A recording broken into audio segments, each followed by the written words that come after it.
جی ہے چند سانسیں یا نبی تشریف لے آؤ کہ رستا تک رہی ہے آپ کا بیمار کی چوکھٹ۔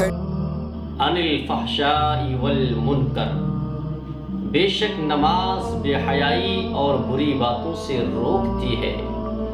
یعنی انسان اگر نماز پڑھتا رہتا ہے، پنج وقتہ انسان نماز کو ادا کرتا ہے، تو اللہ رب العزت اس کو تمام گناہوں سے ہٹا دیتا ہے۔ پھر اس کا دل نہیں چاہتا کہ وہ گناہوں کے کام کرے۔ رب العزت نے فرمایا وَارْكَعُوا مَعَ الرَّاكِعِينَ، تم رکوع کرو رکوع کرنے والوں کے ساتھ، یعنی جماعت کے ساتھ نماز ادا کرو، کیونکہ نماز افضل ترین عبادت ہے۔ نماز سے مسلمان قرب الہی حاصل کرتا ہے۔ نماز مومن کی علامت ہے، اور اگر کوئی انسان نماز کا انکار کرے کہ نماز کوئی چیز نہیں ہے تو ایسا شخص کافر ہے۔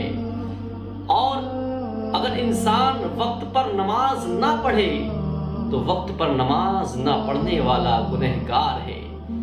لیکن آج معاشرے کا جائزہ لیا جائے، آج مسلمان نماز سے لاپرواہ ہو گئے۔ آج مسلمانوں کے پاس نماز کے لیے وقت نہیں ہے، نماز کے لیے آج انسان کے پاس فرصت نہیں ہے۔ آج مسلمان دنیاوی کاروبار میں منہمک ہیں۔ لوگ نماز نہ پڑھنے کے بہانے بناتے ہیں، ہیلوں کو تلاش کیا کرتے ہیں۔ اے مسلمانوں، یاد رکھنا، کل جب تمہاری موت آئے گی، قیامت کا میدان ہوگا، حشر کا میدان ہوگا، اس وقت جب تم سے سوال کیا جائے گا، نماز کے بارے میں تم سے سوال کیا جائے گا، اس دن تم اللہ تبارک و تعالیٰ کو کیا منہ دکھاؤ گے؟ مسلمانوں، اللہ کے یہاں دنیا کی دولت کام نہیں آئے گی۔ آج تم دنیا میں کمانے کے چکر میں لگے ہوئے ہو، نمازوں کو بھول گئے ہو۔ تم جو روپیہ پیسہ دنیا میں کما رہے ہو، کل یہی اللہ رب العزت کی بارگاہ میں کوئی بھی دولت کام نہیں آئے گی، دوست و احباب کام نہیں آئیں گے۔ برادران ملت اسلامیہ، اگر کوئی چیز کام آنے والی ہے تو وہ رسول کی محبت کام آنے والی ہے۔ اگر کوئی چیز کام آنے والی ہے تو رسول کی آنکھوں کی ٹھنڈک نماز ہے، وہی کام آنے والی ہے۔ حضرات، حضرت انس رضی اللہ تعالیٰ عنہ سے مروی ہے، آقا دو عالم صلی اللہ تعالیٰ علیہ وسلم ارشاد فرماتے ہیں، جس نے 40 دن نماز فجر اور عشاء با جماعت پڑھی، اس کو اللہ تبارک و تعالیٰ 2 برات عطا فرمائے گا، ایک نفاق سے اور دوسری نار سے۔ دوسرے مقام پر حضرت ابن عمر رضی اللہ تعالیٰ عنہ سے روایت ہے کہ سرکار صلی اللہ علیہ وسلم ارشاد فرماتے ہیں، جو مسجد میں با جماعت 40 راتیں نماز عشاء پڑھے کہ رکعت اولا فوت نہ ہو تو اللہ تعالیٰ اس کے لیے دوزخ سے آزادی لکھ دے گا۔ اللہ رب العزت اس کے لیے دوزخ سے آزادی لکھ دے گا۔ برادران ملت اسلامیہ، تو کیا ہی انعام ہے نماز پڑھنے والوں کے لیے۔ اور میرے آقا صلی اللہ علیہ وسلم ارشاد فرماتے ہیں، جو میری طرح وضو کرے پھر ظہر کی نماز پڑھے۔ ظہر کی نماز جب انسان پڑھتا ہے تو اللہ تبارک و تعالی اس کے وہ گناہ معاف کر دیتا ہے، یعنی جو فجر سے لے کر ظہر تک اس نے کیے۔ اگر انسان نماز عصر کو پڑھتا ہے تو اللہ رب العزت اس کے وہ گناہ معاف فرما دیتا ہے جو ظہر اور عصر کے درمیان ہوئے۔ اگر بندہ نماز مغرب کو ادا کرتا ہے تو اللہ رب العزت اس کے وہ گناہ معاف فرما دیتا ہے جو عصر اور مغرب کے درمیان ہوئے، اگر انسان نماز عشاء کو پڑھتا ہے تو اللہ رب العزت مغرب اور عشاء کے درمیان جو بندے سے گناہ سرزد ہو گئے وہ معاف فرما دیتا ہے۔ اگر انسان نماز فجر کو پڑھتا ہے تو عشاء اور فجر کے درمیان جو بھی گناہ ہوئے اللہ رب العزت معاف فرما دیتا ہے۔ برادران ملت اسلامیہ، یہی وہ نیکیاں ہیں، یعنی نماز پڑھنے سے انسان کو نیکیاں ملتی ہیں، یہی وہ نیکیاں ہیں جو برائیوں کو دور کر دیتی ہیں، برائیوں کا خاتمہ کر دیا کرتی ہیں۔ برادران ملت اسلامیہ، ایک دفعہ حضرت عیسیٰ علیہ السلام دریا کے کنارے جا رہے تھے، آپ کی نظر ایک سفید نورانی جانور پر پڑی۔ دیکھتے کیا ہے کہ وہ جانور دریا کے کیچڑ میں لوٹ پوٹ ہو رہا ہے، جس کی وجہ سے اس کا بدن میلا ہو گیا۔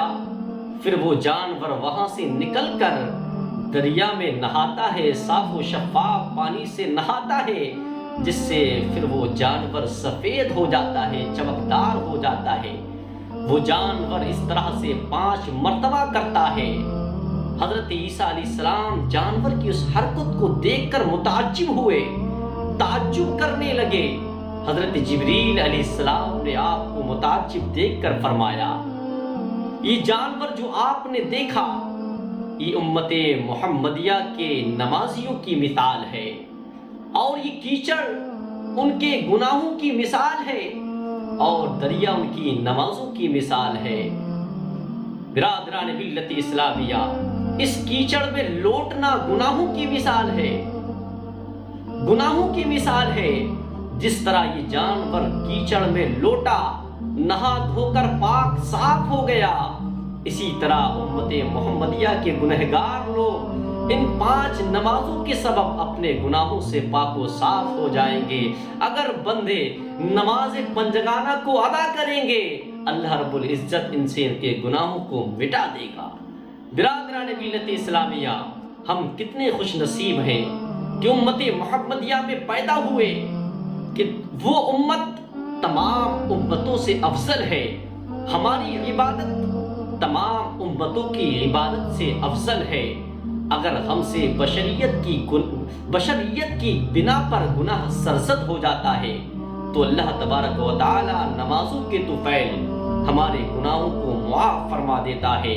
اللہ تبارک و تعالی ہم پر بہت بڑا، اللہ رب العزت کا ہم پر بہت بڑا احسان ہے کہ اس نے ہم پر 5 وقت کی نماز فرض کی، جس سے ہمارے گناہ معاف ہو جاتے ہیں۔ نزہت المجالس میں لکھا ہے کہ جب قیامت قائم ہوگی تو نمازیوں کو جنت کی طرف جانے کا حکم دیا جائے گا، نمازیوں کو جنت کی طرف جانے کا حکم دیا جائے گا۔ پہلا گروہ جب جنت میں داخل ہوگا، ان کے چہرے آفتاب کی طرح روشن ہوں گے۔ فرشتے ان سے پوچھیں گے کہ تم کون لوگ ہو، اور فرشتے ان سے پوچھیں گے کہ تم کون لوگ ہو۔ برادران ملت اسلامیہ، کیا پوچھیں گے؟ فرشتے پوچھیں گے کہ تم کون لوگ ہو۔ وہ کہیں گے کہ ہم ہمیشہ نماز پڑھا کرتے تھے۔ پھر فرشتے پوچھیں گے کہ تمہاری نمازوں کا کیا حال تھا؟ نمازی کہیں گے کہ اذان کی آواز سننے سے پہلے ہی ہم مسجد میں موجود رہتے تھے۔ سبحان اللہ۔ پھر دوسرا گروہ جنت میں داخل ہوگا، جن کے چہرے 14ویں کے چاند کی طرح چمکتے ہوں گے۔ ان سے پوچھا جائے گا، وہ کہیں گے ہم دنیا میں نماز پڑھنے والے تھے۔ فرشتے ان سے سوال کریں گے تمہاری نمازوں کا کیا حال تھا؟ وہ کہیں گے ہم اذان سے پہلے وضو کر لیتے، اور جب اذان سنتے فوراً مسجد میں حاضر ہو جاتے۔ تیسرا گروہ جنت میں داخل ہوگا، جن کے چہرے ستاروں کی طرح چمکتے ہوں گے۔ جب ان سے پوچھا جائے گا تو وہ کہیں گے ہم دنیا میں نماز پڑھا کرتے تھے۔ فرشتے پوچھیں گے تمہاری نمازوں کا کیا حال تھا؟ وہ کہیں گے ہم اذان سننے کے بعد وضو کیا کرتے تھے۔ وضو کر لیا کرتے تھے برادران اسلام، تو جہاں تک ممکن ہو سکے وقت ہوتی ہی نماز کے لیے وضو کر کے تیار ہو جانا چاہیے۔ یقیناً اگر آپ اذان سنتے ہی وضو کر کے مسجد میں حاضر ہو جائیں گے، نماز پنجگانہ آپ باجماعت پڑھیں گے، تو یقیناً آپ اللہ رب العزت کا قرب حاصل کر لیں گے۔ جب اللہ رب العزت کا آپ قرب حاصل کر لیں گے تو اللہ رب العزت آپ